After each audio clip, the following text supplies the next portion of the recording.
Hello, it is October 21st, and today we are reading our gospel for this week, the 22nd week after Pentecost. Our gospel today is Mark chapter 10, verses 46 through 52. The Holy Gospel according to Mark. As Jesus and his disciples and a large crowd were leaving Jericho, Bartimaeus, son of Timaeus, a blind beggar, was sitting by the roadside. When he heard that it was Jesus of Nazareth, he began to shout out and say, "Jesus, son of David, have mercy on me." Many sternly ordered him to be quiet, but he cried out even more loudly, "Son of David, have mercy on me." Jesus stood still and said, "Call him here." And they called the blind man, saying to him, "Take heart, get up, he is calling you." So throwing off his cloak, he sprang up and came to Jesus. Then Jesus said to him, "What do you want me to do for you?" The blind man said to him, "My teacher, let me see again." Jesus said to him, "Go, your faith has made you well." Immediately he regained his sight and followed him on the way. The Gospel of the Lord. Praise to you, O Christ.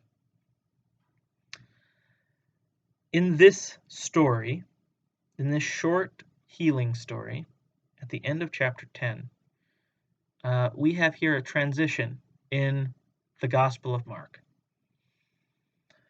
And it is at this point in the story of Mark that Jesus is traveling for his final time to Jerusalem. And so we have this, they're leaving Jericho. Jericho is about 20 miles down the mountain, down Mount Zion, you're going toward Jerusalem. So there's a road from Jericho to Jerusalem. It gets walked a lot in the Gospels. It's a well-known road. Jesus tells stories about people traveling on this road. The Good Samaritan parable is set on this road. This is a transition, and for some reason, this story is included as an important story. Now, to be clear, why is this put here? Yes, it's geographically. Maybe it did happen on that uphill road toward Jerusalem. But Jesus did many healings. Jesus did a lot of healings. The Gospels testify that there are a lot of healings that were not recorded or written down. Often Mark leaves it and says, "And he did many healings, and he cast out many demons." Sometimes the stories get brushed over quickly. When time is spent on a healing story, we're supposed to pay attention to it, and we're supposed to pay attention to the people in it. Mark especially is a book that is characterized by its narrative. It is unlike Matthew and Luke, which tend to be far longer, tend to include far more teachings. Mark is tightly plotted. It's meant to be read in a sitting. Given the shortness of this gospel, one can imagine that it was originally written for someone to read in an afternoon. It's not meant to take very long to read this story. And so the narrative is built in Mark, totally unlike the way we use it in our church year. It's not meant to be read one paragraph at a time, week to week. It really is meant to be read straight through. And when we read it straight through, we can pick up the patterns. We can pick up really the narratival argument that the story of Mark does. Stories are chosen and set out in a particular symbolic way. There are patterns in this story that are more than just factual reporting of what Jesus is doing, but in fact, it is supposed to. This book is supposed to, through the narrative, reveal who Jesus is. So we have this healing story, and it is in parallel with another healing story in chapter 8, when Jesus cures a blind man at Bethsaida, a further north story.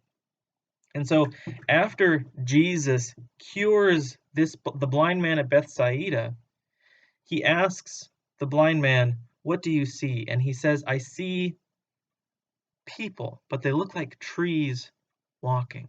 There's a vagueness, an unclearness to the vision of the blind man at Bethsaida.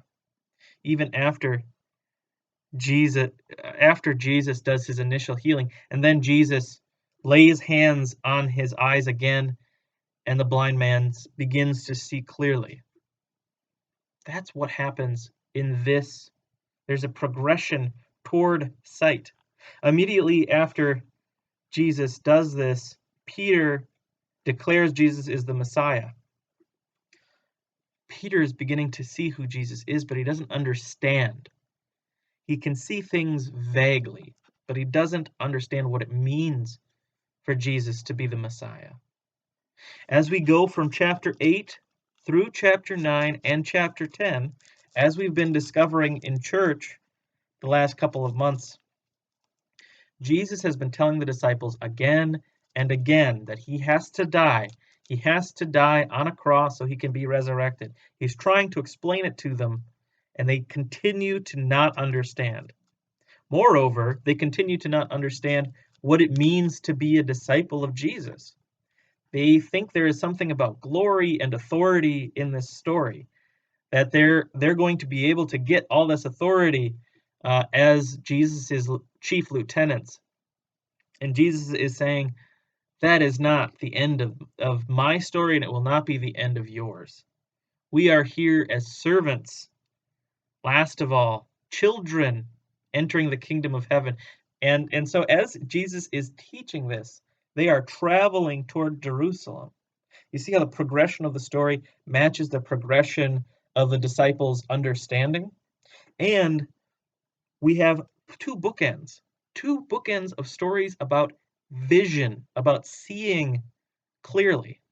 And so in the first story, in chapter 8, verses 22 through 26, very short, in that first story, Jesus brings a man from no sight to limited sight to full sight. Here, at the end of the journey, they are about to go into Jerusalem. The disciples have been corrected time and again, and Jesus has now said it as clearly as he can. When Bartimaeus comes to Jesus, Jesus says, "What is it you would have me do?"